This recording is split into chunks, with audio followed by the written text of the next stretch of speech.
Hey everybody, it's Mark again, and this is the next clock that I want to work on.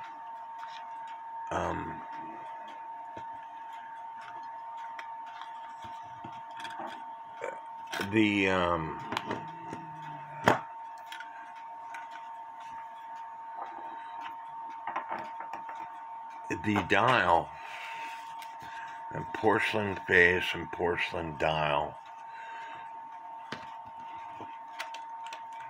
and believe it or not, this clock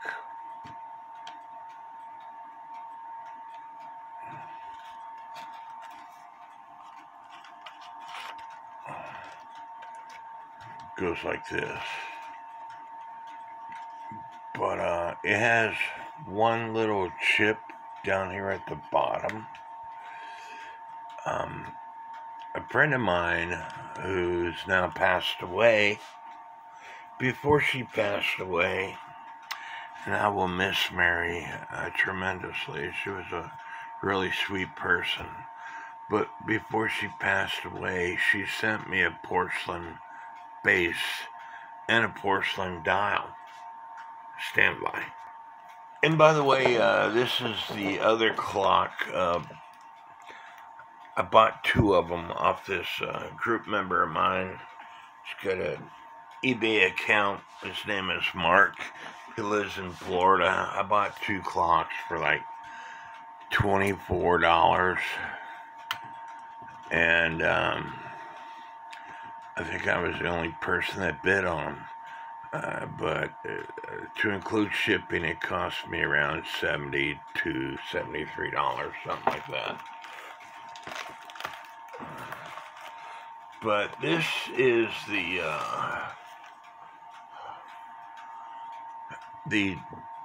porcelain base that Mary sent me. It's got a crack in it, but instead of me using this porcelain face, and it's a nice porcelain face, I might go ahead and put this porcelain face on this clock in remembrance of my friend Mary. Now this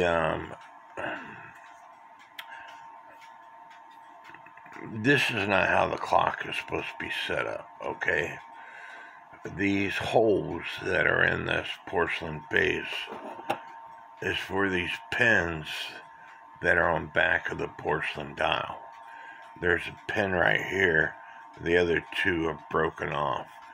But you put those, and you have to have the right dial for the face.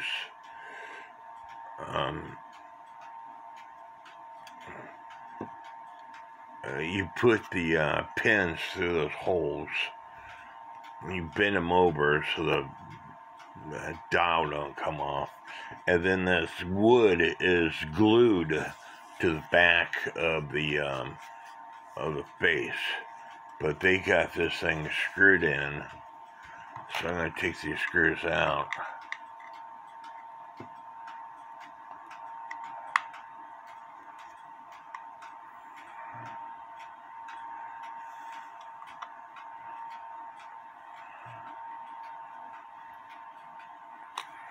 Or try to. I'm going to do that off camera. I don't want to make this video so long. On the back of this dial, there's a stamp, and I don't read German, but I would imagine this stamp is who made this base. Schramberg, Germany.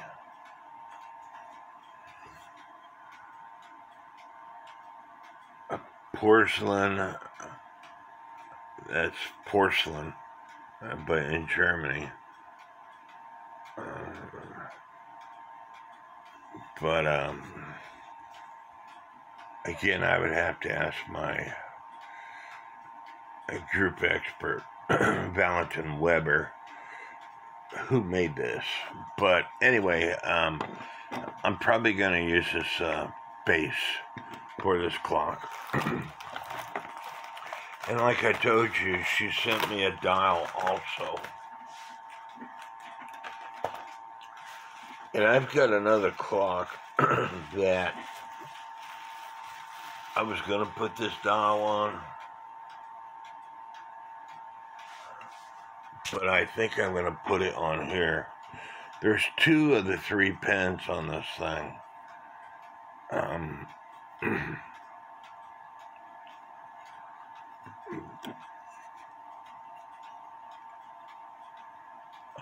I can't use this dial on this clock because the holes don't match up. Remember, I told you that the holes have to match up, and so I'm probably going to use this cracked dial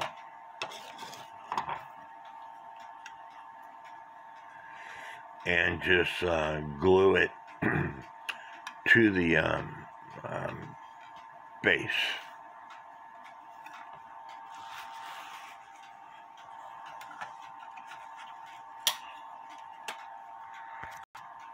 But I was checking out the clock and to see what all I had to do to it.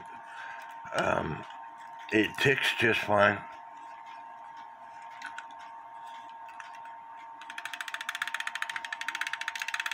However, the strike mechanism doesn't work properly. And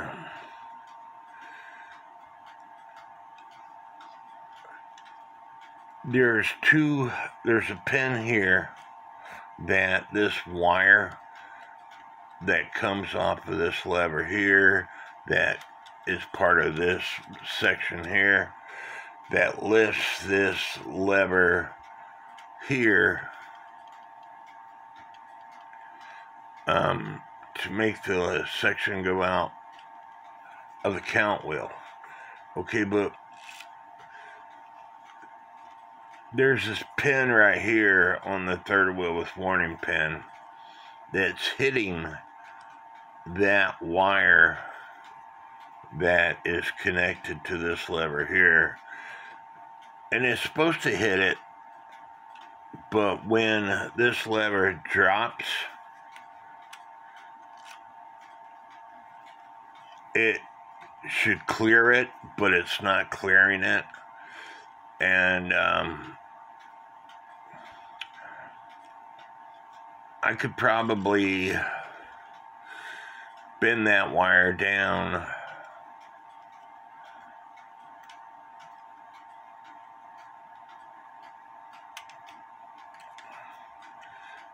and get it to clear, but I'm taking a chance of breaking that wire also when I bend it down.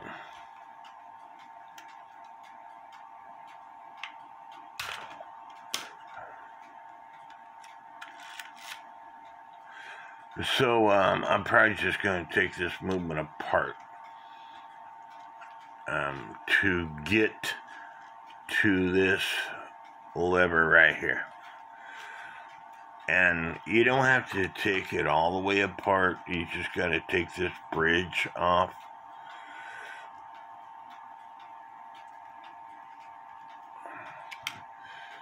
Which is held into place by 2 screws.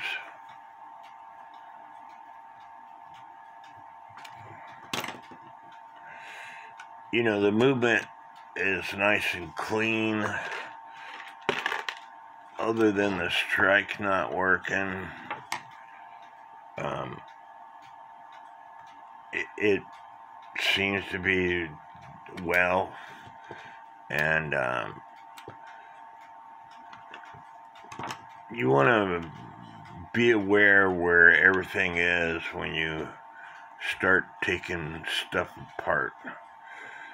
There's this brass piece here that I'm going to have to take off, and this brass piece here that I'm going to have to take off in order to get this lever out. So I'm going to go ahead and take these 2 brass levers off. It's a really thin piece of metal. As you can see, it's not that thick. A lot of times they break, but I'm going to go ahead and take that apart off camera. I got the brass strips off. This lever here is one I want out, but there's also a nail or whatever holding it in, so I have to take that nail out also.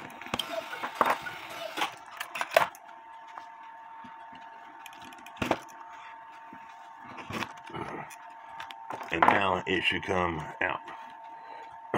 And that third wheel warning pin is hitting the end of this wire, but you can see this wire is bent, so I need to bend the very end of it down, put it back in, and test it. And you know, it's a matter of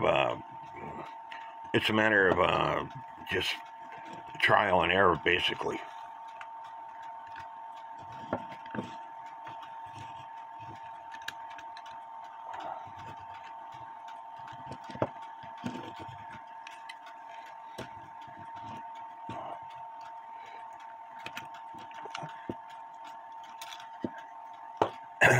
This is the lever that goes into the cam. This lever here, this notch, is what goes in that Pac-Man's mouth on the second wheel. This wire right here is what lifts up, is what I was telling you.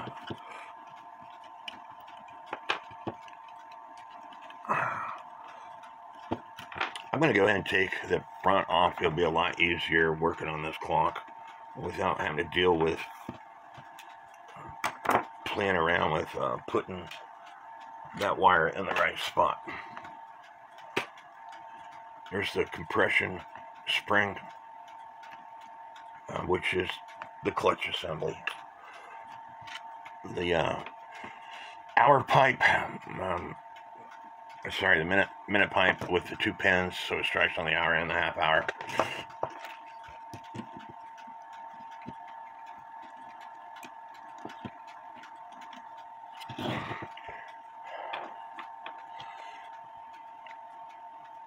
This sits on top of this. So when the minute hand turns, this wire right here hits this wire to bring this lever out of that second wheel.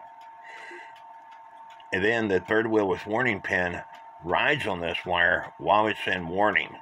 And when it drops, that third wheel with warning pin is supposed to start spinning to allow this to strike.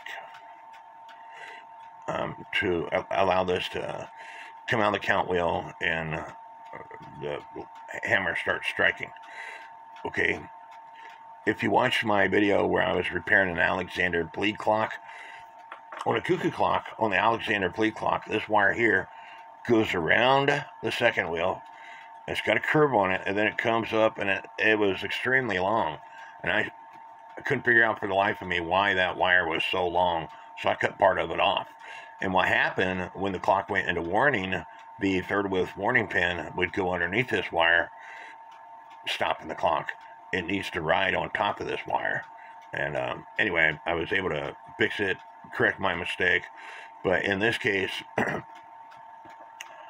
again, this sits like this. And then when the minute hand turns, the third wheel warning pin is on, and I'll verify this, but third wheel warning pin, when it's done striking, is on this side of this lever. Okay, and so when this moves, the third wheel warning pin rotates, and then it hits this lever, this wire right here, which keeps it in warning until this lever drops, which then the third wheel warning, the wheel can freely spin until this drops into the mouth of the cam, or what I like calling Pac-Man, and then when it drops, the third wheel warning pin will hit the inside of this lever, stopping the strike sequence. So anyway, I'm going to put it back in the clock and test it and see if I'm getting anywhere. And I meant to tell you that there's a hole on the end of this lever here, and that hole fits into a pin, just like that. except for I need to put this down through here.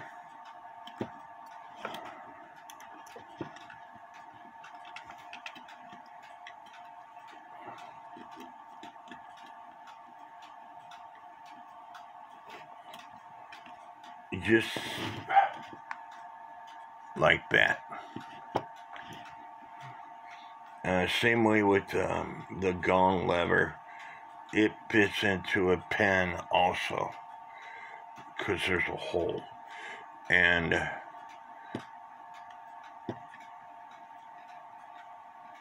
I think this lever here, the one that starts everything, I believe you could take this apart, but I don't want to take it apart.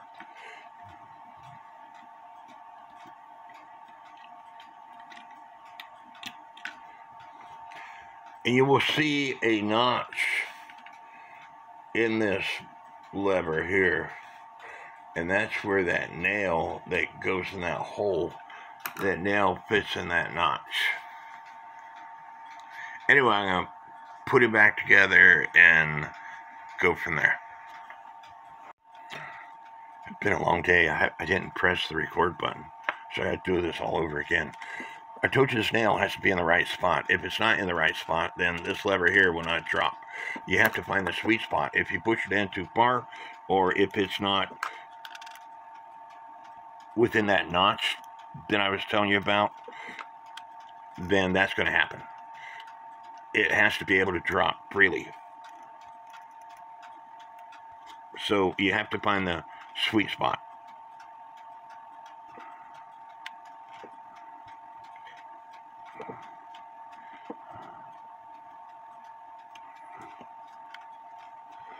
And sometimes it takes a little bit to find the sweet spot. And so there, the lever's secured and the lever's dropping. But now, because this bridge only goes on one way. As you can see, there's two holes that are close, and then this hole is pretty far away from that hole. So that's the way it goes on. But I never did attach a spring to this lever, so I'm going to take the bridge partway off to attach that spring to that lever.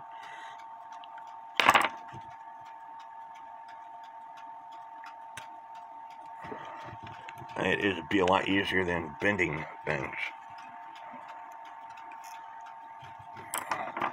Or at least that's my thought process.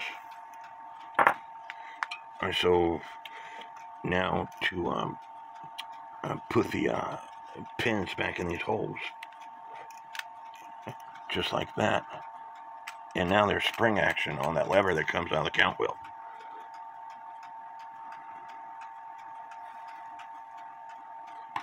I just got the piece of brass folded up out of my way.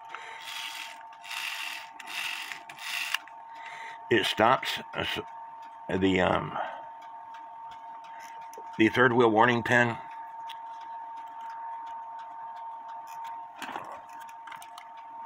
The third wheel warning pin is hitting the inside of that lever I told you about. It's going to be hitting here. And so now what I want to know is when I lift up this lever, if that wire I bent is going to stop that third wheel warning pin while it's in warning. Which it is. It's stopping that third wheel warning pin, so it's not striking. And then when I drop this lever, it strikes. That was the half hour. I'm going to do it again and see if I can put some light in on the situation so you can see what I'm talking about.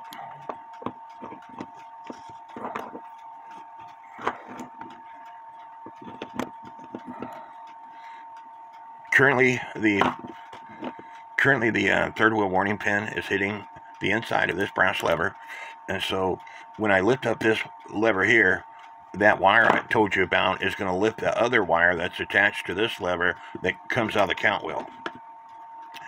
And hopefully you could see all that in motion when I put pressure on it. Now the wire is hitting, the third wheel warning pin is hitting that wire. And so now I'm going to drop this lever here, and it's going to, the third wheel warning pin is going to clear that wire that I straightened out. and it's striking as it's supposed to.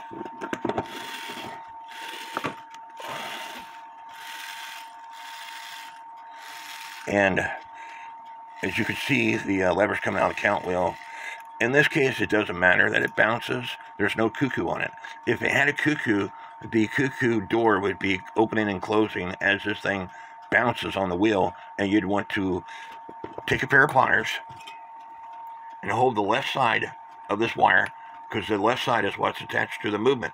And then with another pair of pliers, bend the right section down so it rides on that count wheel versus bouncing on it. And so that part is done. And so I'm going to put these levers back on, and I'm going to do another function test, because these pins controls how far this thing goes up. If this isn't going up enough, then the function test might not work. You see what I'm saying?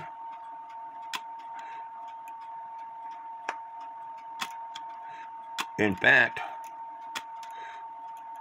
I think it's too much pressure on this wire, so I'm going to bend it up.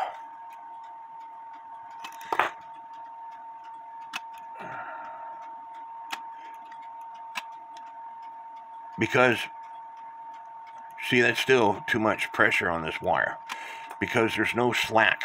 There's no slack left in the wire. So I'm going to bend it up some more, and I might be screwing this up, but if this doesn't have any slack in it, see, it's got slack in it. If this doesn't have any slack in it, when this thing tries to lift this up, it's going to stop your clock, because there's no slack. It has to have a little bit of play in it, or it's going to put too much pressure on the system, and this will stop your clock. So it has to have a little bit of play in it in order for it to continue ticking. Now, with all that said, I'm going to grab a hand, and this clock didn't come with hands, so I'm going to grab a cuckoo clock hand that I have in this mess.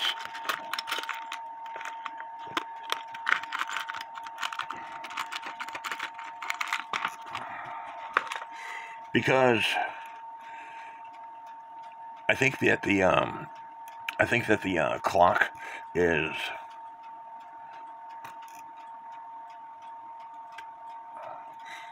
well, that's not bad, to tell you the truth. It might be striking a little bit before the hour. I'm going to have to put the compression washer on and put this wheel here on, because I need to put some pressure on it, because the hand is dropping on me and I can't really tell where it's at.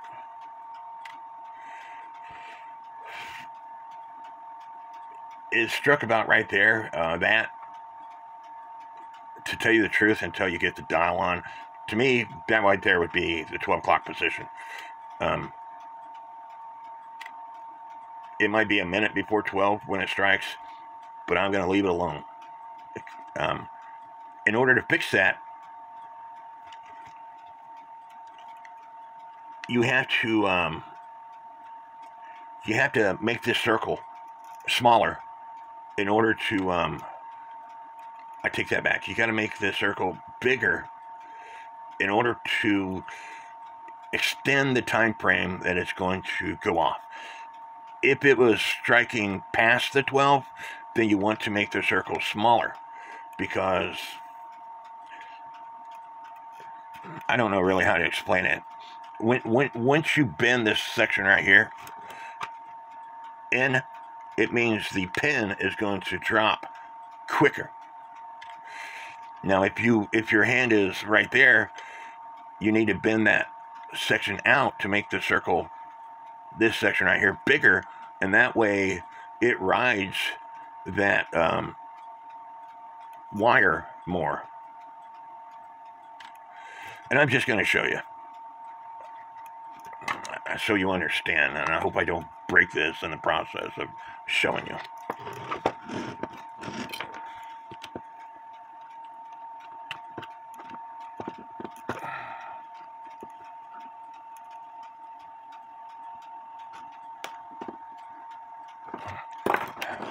I believe that's bigger.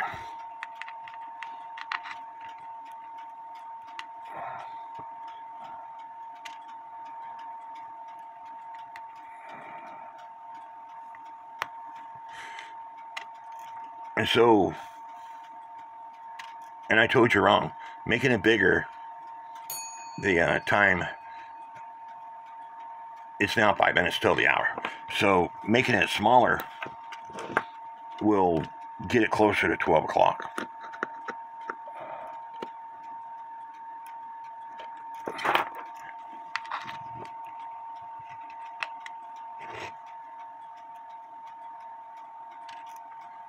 And so there we go.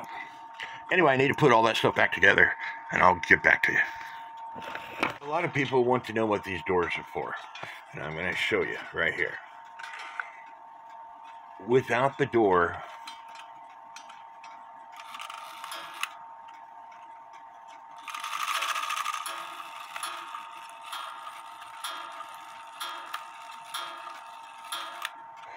you can hear the gong, but not that well. Of course, I'm deaf, and I'm going to put the other door on and let you hear it also.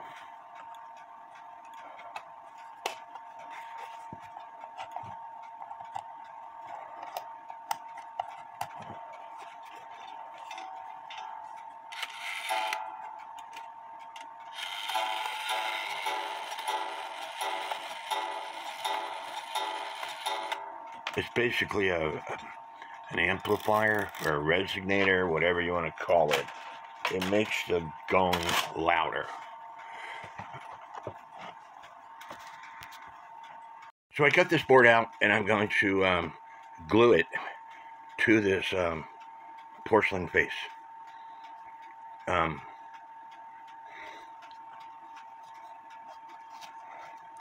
just looking at this piece right here. I think that's very important, and I might cut this board out some more, which I think I will, because I want to be able to see that piece. So I think I'm just going to cut it something like that, which won't be enough. I need to come down to here. So I think I'll just go straight across. That's what I think I'll do. Nah, I can't do that either, because when I put this movement on, it's going to be in that general area right there. So I'm gonna have to cover up that signal. If you notice, others were screwed to the boards. Well, that's not the way they were originally made. They were originally made to where they were glued to this porcelain dial, and my Black Forest group expert confirms that. And then nails, these little, well, this one don't have it, little nails that came off of this went into holes on the board. And so these holes were made, as I said, for the porcelain face. They have brass wires that are soldered to the face, and that's what those holes were made. You stick the dial on, and then you bend those brass wires off. But I'm going to use Aleene's glue and glue the dial to this face. So anyway, I was going to use Gorilla Glue to glue that board to that face. And this is what I hate about Gorilla Glue. Gorilla Glue. As you can see, I can easily take the cap off. But you see how hard that stuff is? This thing is hard as a rock. That's what I hate about Gorilla Glue. And I only bought this stuff maybe 4 or 5 months ago. Used it one time, and now it's unusable. You might be able to heat this stuff up. I don't know. I do know this. I will never buy Gorilla Glue again. This stuff's expensive. It's like $8, $9 for this container. Maybe a little bit more. But can be used. It's a one-time only type thing. Maybe there's directions on how to store it. Damp it, glove it, clamp it. Do not microwave on heat. Do not apply glue while curing. Glue will expand 3 to 4 times. Be careful of squeeze out. Storage. After each use, wipe clean of dry cloth while still squeezing. Store in a cool, dry place. Did I not store this stuff correctly? I could take the frickin' cap off, both of them. And so, yeah, I stored it correctly. And why is this stuff go bad? Do not buy this crap. It's a waste of money. I got the board glued on, I got the dial glued on, and I just waiting for the glue to dry now. That'll be a while. And because this clock didn't come with a pendulum, I wanted to be different because, like I said, this is kind of my, I don't know what you would call it, designer clock for my memory of Mary Muhlfeld. She was a really good friend of mine. She was in both my groups for 3 years. Very good person to talk to. It's sad. She found out she had cancer last October, and she didn't live a year. She went through radiation and 3 types of chemo treatments, and chemo took her life. But anyway, here's a pendulum leader wire that I'm going to use. Instead of using a round pendulum bob, I took this finial, cut off the end, and I think this is going to be a pretty cool pendulum bob. Again, I will use a toothpick to stick down in the hole to adjust the pendulum bob as it needs to be to advance the speed, slow down the speed, retard the speed, or advance the speed. That's how the French and a lot of makers say it. That's why there's an A and an R on some of the movements. Advance or retard. Fast and slow. As far as the movements, as far as the ones that have got hairspring, escapements type deal. But anyway, that's what the pendulum bob's going to be. I just have to wait for the dial and board to dry to the shield. And in the meantime, I'm going to, I think I'm going to do a bucket test on this movement to see what size weights it is supposed to have. I don't have the weights. I already know it's going to be around 800 grams. I don't have those kind of weights. There I have the movement secured to my table.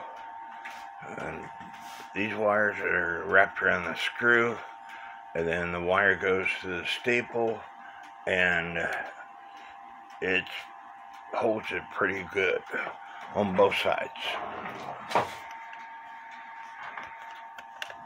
Now, I've got a video on the bucket test. If you don't know what size weight your clock takes, all you have to do is set up the movement, add a bucket on the chain, and then start adding water. You see I don't have the pendulum on, so I'm going to start adding water until this pendulum leader wire starts ticking back and forth. And as you can see, it's ticking back and forth. I didn't add that much water. So I'm going to weigh it, and then I'm going to do the same test on the strike side, because sometimes the strike side takes more weight than the time side, and this don't weigh that much whatsoever. So I could be wrong on the grams of weight. 500 grams of weight. And so again, I'm going to do the same thing on the strike side to see if the hammer works properly. And there, you should be able to see the hammer is working properly. So the clock takes about 500 grams of weight to work. Now, with that said, every so often, when you add the pendulum, you might have to add more weight. So, unfortunately, my bucket's in the way, so I'm going to have to drop my bucket away from the pendulum to test it. There's there's a few books out on cuckoo clock repair, black forest repair. One of them is William J. Bilger, the other one is Carl Kochman, and they have plate designs for modern day plates and some antique plates, and it will tell you what size weight it takes. However, not all plates are in that books. Sorry, not William J. Bilger, but Dr. Lloyd. And there my clock stopped, so I might have to add some more water to it. And again, it could be out of beat. So I'm going to put it in beat, continue with the bucket test until I determine what size weight it takes. But if you don't know what size weight your clock takes, do a bucket test. Now, with that said, a brass plate movement, or even a wooden plate movement, because they have bushings in them, if there's pivot wear or bushing wear, it might take a heavier weight to make the clock work. A regular 25, for example, time and strike, it only takes 275 grams of weight. However, if there's bushing wear, you might have to use a heavier weight, 320 or 400 gram weight. It's a lot easier to add heavier weight and add bushings. But the heavier the weight, the faster your bushings are going to wear out. Keep that in mind. How fast? God only knows. I've got clocks in my house that I've had running for ever since I went cuckoo for cuckoo clocks in 2019 that some people might have put bushings in. I didn't, and they still run. My sisters, I gave them both, two of my sisters, I gave them a cuckoo clock 3 years ago for Christmas. They both still work. They both had potential bushing wear, and a lot of people would say it needs bushings or you need to replace the movement. They just want to make more money off of you, or they don't want to take the time to repair a clock. My personal opinion. I think when I moved it, the clock is no longer level. So anyway, I'm going to continue working on this and we'll get back. Okay, so the next thing I need to do is, there's two little nails right here, and I've got those nails marked. I'm going to drill a hole in this wood here and here for those two little nails, and then I'm going to drill another hole here, here, here, and here, so I can put the eye hooks in that I'm going to use to secure this to the movement. Like I said, originally they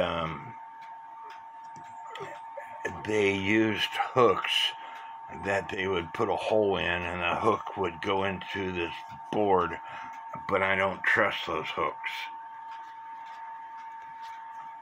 As you can see now, the movement, those nail holes, those nails go into those holes I drilled. I need to drill them a little bit deeper because there's a little bit of a gap. But and then I'm going to put the eye hooks on, and then I'm going to take my hair ties off because I think it's dry enough.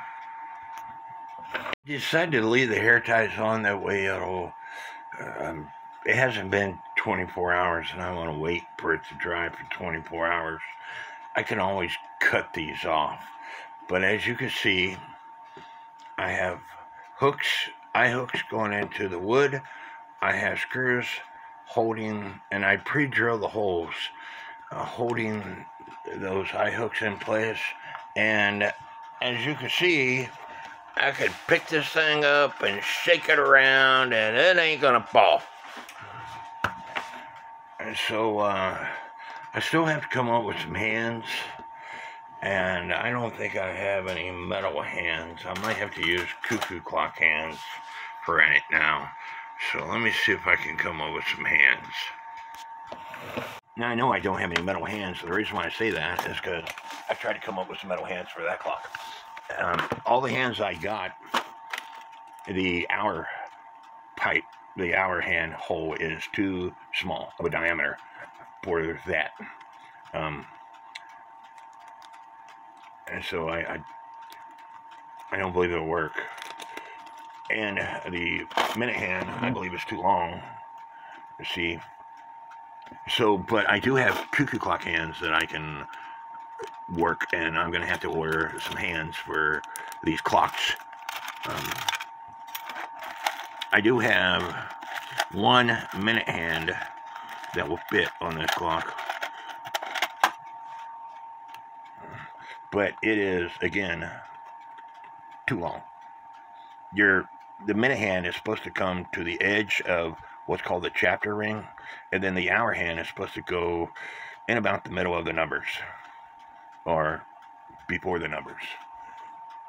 It's actually supposed to go before the numbers, but the minute hand is supposed to go to the edge of the chapter ring, and this circle with all the dashes is called the chapter ring. And if you look at your clocks, you'll see that I am not BSing you. Here's the hour hand. It comes, in this case, to the middle of the numbers. The minute hand goes to the end of the chapter ring. Novelty clocks, the hour hand goes to the end of what would be a chapter ring. Same way, and the minute hand goes in the middle of the hands. So just take a look at your clocks, and you will see here's a newer clock, Hamilton clock. The minute hand goes to the edge of the chapter ring. Hour hand goes into about the middle of the numbers. And it's that way for almost every clock. This is Time Saver's latest catalog. This is hands. Hands for mechanical and electrical movements. All hands sold in pairs except for calendar hands, second hands, and pointers. All are steel with brass bushings on hour hands unless otherwise specified. Square or oblong holes in the minute hand are indicated. Size listed is length of minute hand from center of mounting hole to the tip. Hands can be trimmed to fit for custom fitting. So, in other words, you need to know the center of the hole to the tip of the chapter ring. In this case, is about 1 3/4 of an inch. I'm sorry, this is one of those rollers that I cut to make a part for my grandfather clock. So now cuckoo hands, however,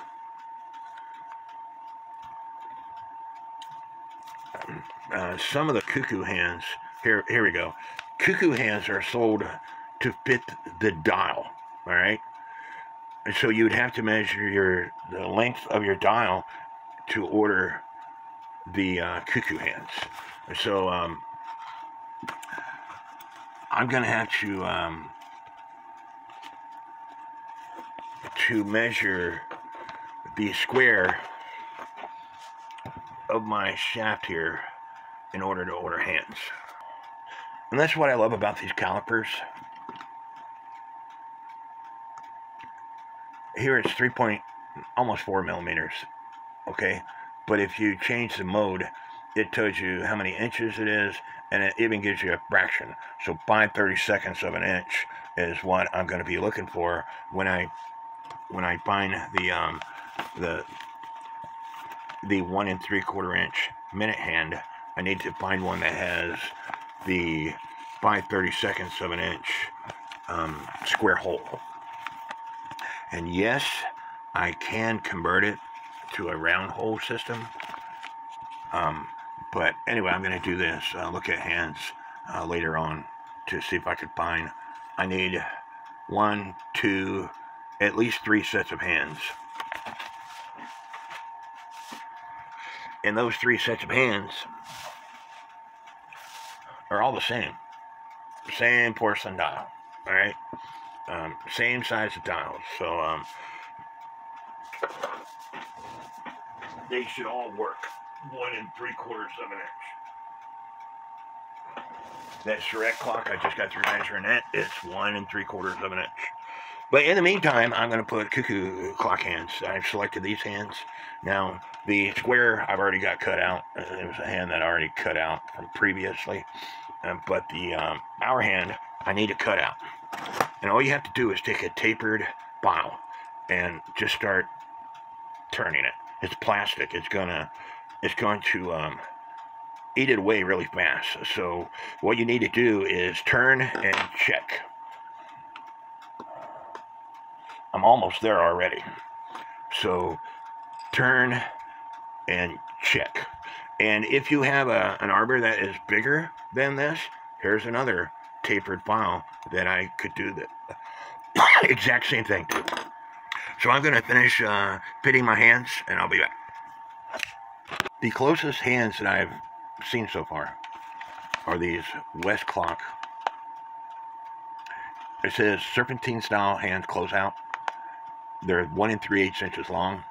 The hour hand is 4 millimeters mounting hole, okay, but that's no big deal because you could ream it out, and there's no bushing. You don't want a bushing. That's the issue with the hands that I currently have, is there's bushings on there, and currently they're only $2 a pair, and so I might just have to order those hands there. All the other hands have bushings. It says for use on ergos with 2 millimeter square mounting hole, 4 millimeter hand mounting hole at $4 a pair. Those might be too fancy for this clock.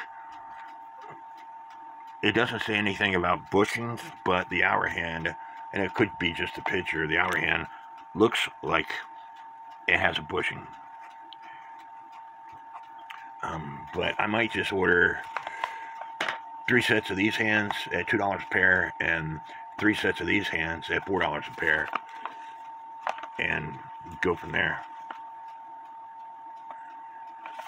Here it shows hour hand bushing is 4 millimeters, and they're saying it has a bushing. And the minute hand hole is 4 millimeters, where I would have to file some of that out, and that out, and that out. But as I said in the beginning of this chapter, it says some modification may be required. Or I might just stick with the cuckoo clock hands.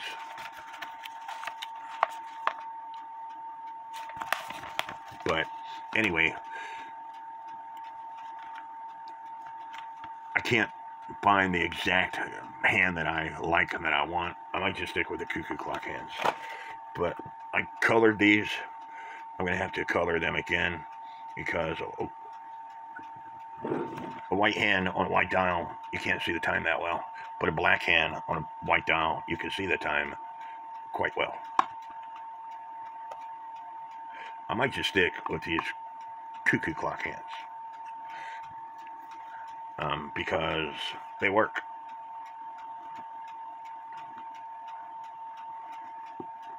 What do y'all think? I found a couple weights, but they only weigh about 420 grams. I don't believe they're heavy enough. Sorry, I gotta put some light on the situation. When I video chat with people, they can't see me with my overhead light on. And I just got through video chatting with Just Mike, Michael Anderson. Speaking of Just Mike, he does a great job at repairing clocks, mainly cuckoo clocks, but he gets involved in clocks that I don't want to get involved in, such as the United clocks that are electrical.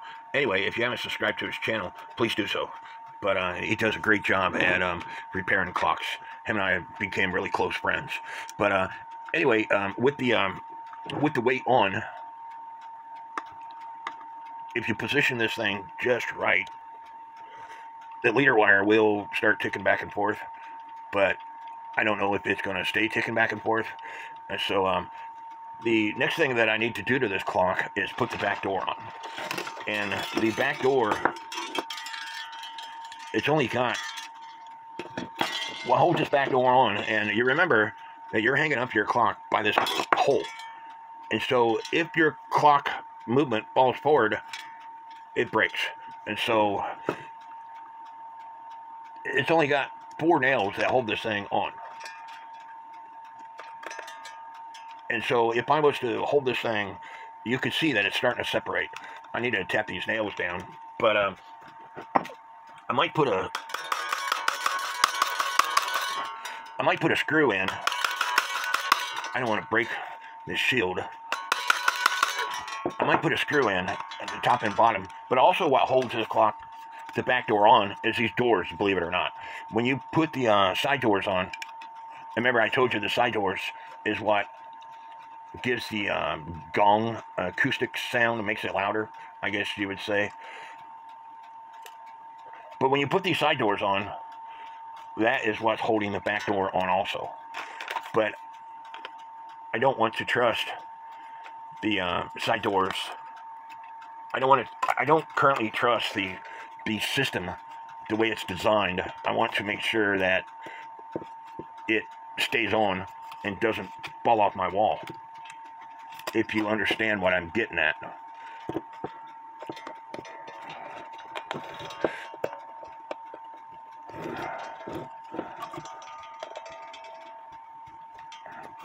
I think that staple got crooked. There we go.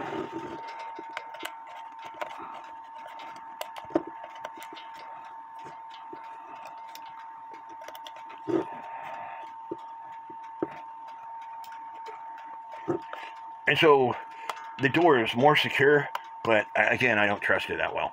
So I'm going to put a screw at the top and at the bottom, because I don't want this 150, made in 1880, so I don't want this clock falling off the wall. So stand by. I'm going to have to break down and order some heavier weights. Like I said, the 415 gram weights that I have on there are not heavy enough. And the bucket test told me it needed a 520 gram weight or something like that. Currently, I've got about 600 or 700 gram weights on it.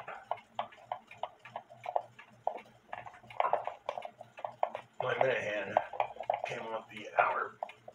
Sorry, my hour hand came off the pipe.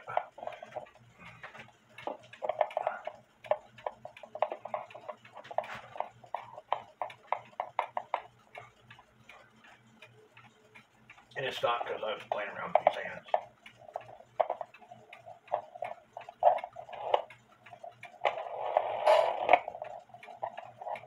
This is a half hour.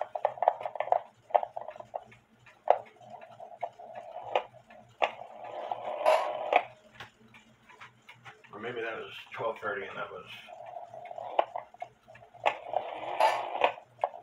This should be 2 o'clock. And so, when I order the hands to put them back on, sorry, not the hands, but the weights, I'm going to have to readjust the hammer because it's not hitting the gong that well. As you can see, the clock that I did the other day, it's working just fine. I'm going to have to re-drill the hole in the pendulum bob because right now, I say it's working fine, it's still ticking away, but right now it's running slow, and if I raise the pendulum bob up, it hits that decorative acorn on the bottom. So drilling the hole in the pendulum bob closer to the clock will allow that wire to be closer to the clock and the bob further away from the clock. At least that is my thinking behind it. Of course, that could be wrong. I'm wrong a lot. This clock here, it runs just fine, but the strike keeps going. So I'm gonna have to take it all back apart to fix the count wheel because the lever that goes in the count wheel is not staying in the count wheel when it's done striking.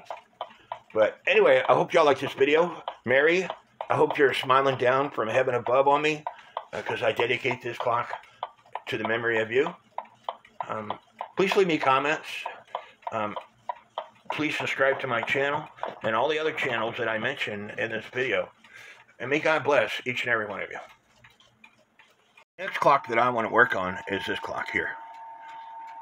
It's an antique porcelain face, porcelain dial clock that I bought off of Marketplace for $65 to include shipping. And that's what it looks like. I've got another video on this clock. I'm going to have to research this clock. And the reason why I say that is because here's the movement. It has an alarm system, okay? It should have a bell on it, but it doesn't. It does have the hammer. And I'm thinking it should have a bell because there's an alarm system on it. And that's what this wheel here is for. And that's what this dial is for. But currently, there's no lever that goes into that dial, and I'm going to have to do some research to find out how this is all connected. This bracket here was on the clock when I got it, and like I said, I've got other videos on this clock. The clock will run, except for the alarm system. And this is a clock that, and this is another clock where it has this lever here for the virgin crutch assembly, and then on the front there's a pin that goes through this top, and there's a hole right here that the pin, the other pivot goes in for the tick-tock system. But anyway, I have to do some research, and I need to finish my Surrec clock. By the time you watch this video, the other videos will be posted. It's a 3-part video, possibly even a 4-part video. But I broke something on it, and I have to fix it. Trying to adjust the hammers. It should be an easy fix. It's just a wire. But anyway, I hope y'all like this video, and may God bless each and every one of you.